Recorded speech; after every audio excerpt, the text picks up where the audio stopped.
Danny Koker didn't build Count's Customs by accident. He built it with sweat, passion, and a vision that most people in the industry couldn't match.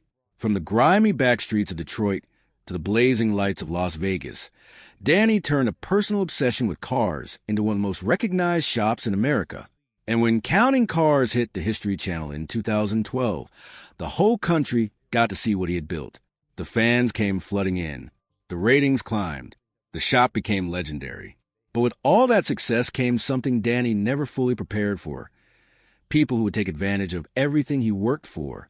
Running a business is never clean. There are always problems, disagreements, and disappointments.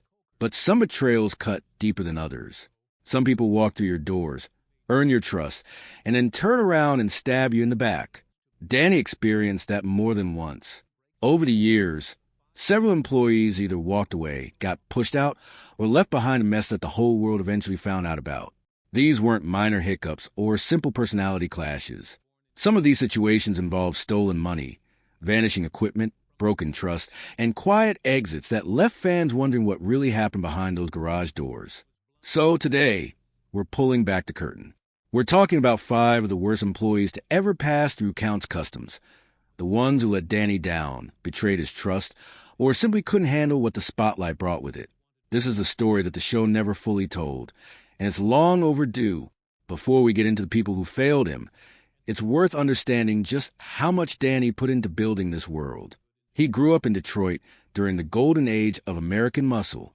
Cars weren't just transportation in that city. They were culture, identity, and pride. Danny absorbed all of it from a young age. His father, a gifted musician who traveled with gospel groups, passed down a deep love for both music and engines. Those two passions would follow Danny for the rest of his life and eventually become the foundation of his entire brand. When he relocated to Las Vegas in the early 90s, Danny brought his obsession with him. He found a city full of showmanship, big personalities, and people who appreciated the extraordinary. He slipped right in. He became a local cult figure through a late-night TV segment where he played a rock and roll vampire, introducing horror films to Vegas audiences. It was wild, campy, and completely his own. But even with that entertaining persona gaining attention, Danny never abandoned what drove him most: the cars. Count's Customs started as a private operation, a place where Danny could work on his own collection without distraction, but his talent was impossible to contain. Word spread about what he was doing inside that shop. The builds were different. They weren't cookie-cutter restorations. Danny blended reverence for the original designs with rebellious artistic edge. Bold paintwork, lowered stances, roaring engines, and personal touches that made every car feel alive. People started showing up. Collectors, celebrities, and car lovers who had heard the rumors wanted to see it for themselves. By the time Counting Cars launched, Danny had already built a reputation that stood on its own. The show just gave it a national stage, and the audience responded immediately. There was something authentic about the way Danny ran his shop and led his team. He treated his crew like family. He pushed them hard, held high standards, and demanded real quality in everything that left his building. But he also had fun. He laughed. He celebrated. He created an environment where people genuinely loved coming to work. At least, that's how it started. Fame has a way of changing things. Once the cameras started rolling and the ratings started climbing, the atmosphere inside Count's Customs began to shift. The shop became a tourist destination. Fans lined up outside. Strangers knocked on the doors during working hours. The crew members who had been anonymous mechanics and artists suddenly had fan pages and social media followers. Some handled that transition gracefully. Others did not. And a few used the new spotlight to pursue things that had nothing to do with Danny's vision. The first person we need to talk about never appeared on camera even once, but his actions sent shockwaves through the entire operation. He worked as the bookkeeper for Count's Customs, the person responsible for managing the money that kept everything running. Bills, payroll, business expenses, all of it flowed through his hands. And for a while, everything appeared to be in order. Then Danny and his team started noticing that something wasn't adding up. When they dug deeper, they discovered that more than $75,000 had been systematically taken from the business. This wasn't a rounding error or an accounting mistake. It was calculated, deliberate theft. Company funds have been redirected to cover a personal down payment on a luxury vehicle, airline tickets, and private travel expenses. To make it even worse, Danny's own signature had been forged on documents to make the transactions appear legitimate. Fake records have been created to bury the evidence and keep the scheme running as long as possible. When the full picture became clear, Danny pursued legal action against not only the individual responsible, but also the staffing agency that had placed him at the shop, arguing that proper background checks were never performed. The case went public, and fans were stunned. Here was a man they had never seen on screen, working quietly in the background, and he had been robbing the shop that their favorite show was built around. He disappeared without any on-screen explanation, without a farewell moment, without any acknowledgement from the show at all. He simply vanished, and the silence spoke for itself. After the lawsuit, the individual went completely off the radar. No interviews, no social media, no public response. Just gone, but the damage lingered. Danny restructured how the shop handled its finances. He put tighter controls in place and became far more careful about who he handed responsibility to. The betrayal reshaped how he managed the behind-the-scenes operations of his business, and that kind of lesson doesn't come cheap. The next person we're discussing was very much on camera and was, for a time, one of the most recognizable faces during the early seasons of the show. He served as a shop manager and also assisted with financial oversight, which made him a significant figure in the daily operations accounts Kustoms. His personality came through strong from the very beginning. He was blunt, no nonsense, and didn't hesitate to push back on Danny when he felt the budgets were being stretched too far. Those clashes became a regular feature of the first 2 seasons. Danny would come in with an ambitious idea for a build, and this manager would be the voice pulling him back toward practical reality. Sometimes the tension made for entertaining television. Other times it felt like a genuine friction between 2 people with fundamentally different priorities. Danny was always thinking about what was possible. The manager was always thinking about what it cost. That gap never fully closed. Then after the second season ended, he was gone. No dramatic farewell, no explanation offered to viewers, no scene addressing the change. Fans noticed immediately, and the speculation ran wild online. Theories about financial misconduct and personal conflicts spread quickly and lingered for years. But the actual reason, according to what eventually came out, had nothing to do with any of that. He had made a personal decision to move to Tennessee to be closer to his family. The exit wasn't about drama or betrayal. It was about a man choosing his priorities off camera.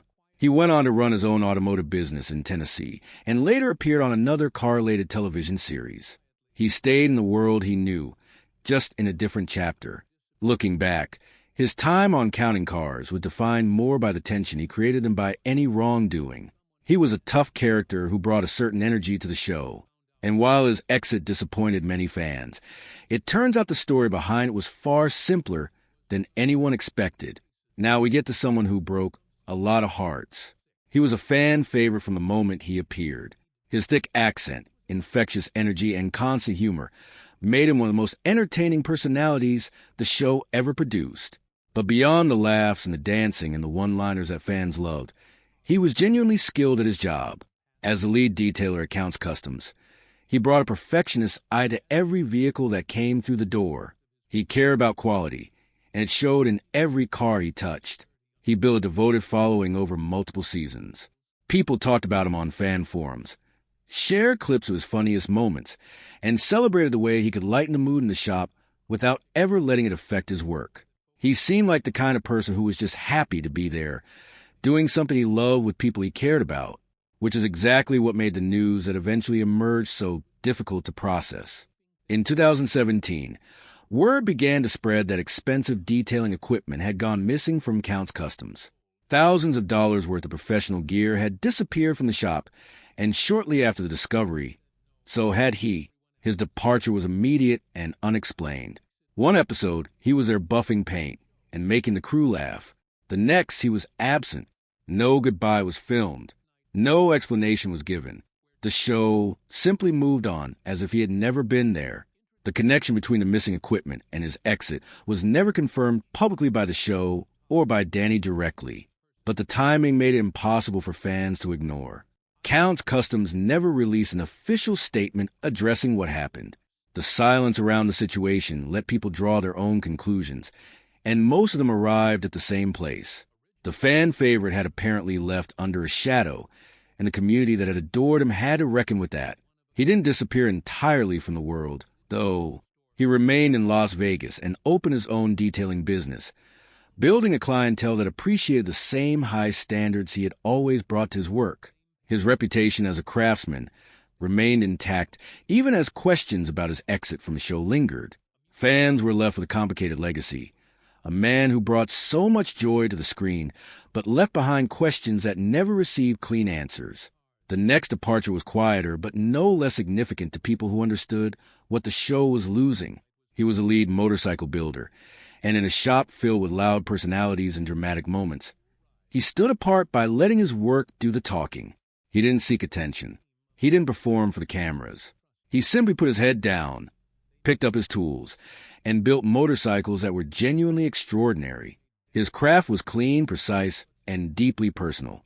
Every bike he touched carried his fingerprints in the best possible way. As the show evolved through its later seasons, the producers began leaning more heavily into drama and stage conflict. Arguments were encouraged. Tension was manufactured. The authentic feeling that had made the early seasons special started giving way to a more formulaic approach to reality television. For someone who had built his entire professional identity around genuine craftsmanship and honest work, that shift felt like a betrayal of everything the shop was supposed to stand for. His screen time gradually faded. He appeared less frequently, and then barely at all. There was no confrontation, no public statement, and no bitter exit interview. He simply stepped back from a world that no longer reflected what he valued. He continued building motorcycles in Las Vegas, away from the cameras, continuing the same standard work that had defined his career long before the show made him recognizable. The motorcycle community still knows his name, and his reputation hasn't faded even slightly. His story stands as one of the more dignified exits in the history of the show. He didn't compromise who he was to stay relevant on television. He didn't manufacture conflict or play a character. He was a craftsman who had a standard, and when the environment stopped supporting that standard, he walked away, quietly, without drama, exactly the way he had always worked. Some fans still argue that the show never fully recovered from losing that steady, talented presence. And then there's a final name on this list, perhaps the most colorful character in the entire run of Counting Cars. He was the lead airbrush artist at Counts Customs, and the word understated had absolutely no place in his vocabulary. He wore horned helmets, wild hairstyles, and outrageous outfits that made him impossible to miss the moment he appeared on screen. His personality matched his appearance, loud, funny, creative, and completely unfiltered.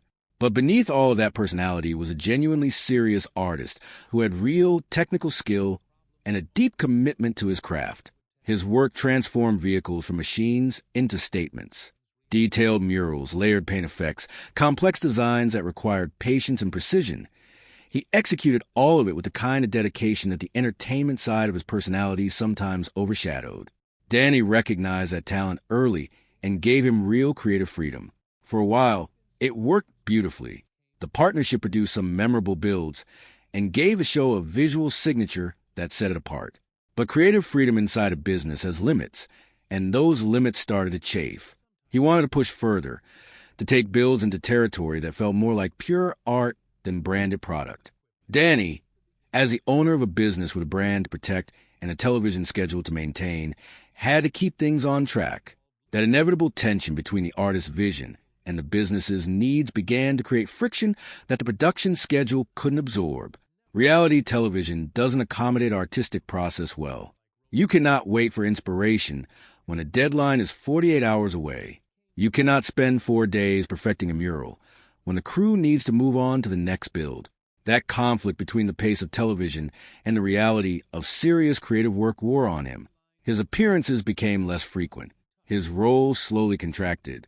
He remained connected to the shop and still contributed to select projects, but the days of being a central figure every episode were behind him. He moved on to build his own brand, working under his own name and creating custom art on his own terms. He still appears at events, still works on bikes and cars, and still brings the same explosive energy that made him a fan favorite. There's no animosity in his story, just a talented person who needed room the show couldn't give him. His departure didn't come with scandal or drama. It came with the quiet recognition that some artists are simply too big for the containers built around them. What all 5 of these stories shares a reflection of what happens when a tight-knit operation goes from a local garage to a national television phenomenon. The pressures multiply. The stakes change. People who were once connected by a shared love of cars suddenly find themselves navigating ego, money, fame, and the expectations of millions of viewers. Not everyone survives that transition with their integrity intact. Some people steal. Some people drift. Some people simply can't fit into what the show becomes as it grows. Danny Koker built something real in that Las Vegas shop. The cars were real, the passion was real, and the community around it was real. The people on this list each took something from that. Some took money. Some took equipment. Some just took their leave. But none of them could take what Danny had built from the ground up: the reputation, the craft, and the loyalty of fans who understood exactly what Count's Kustoms was supposed to be about. The show may have changed over the years. The lineup shifted. Faces came and went. But the core of what made counting cars matter never belonged to any one employee. It belonged to Danny. And if these exits proved anything, it's that the people who tried to shortcut their way through his world didn't last, while the man who built it with his own hands is still standing.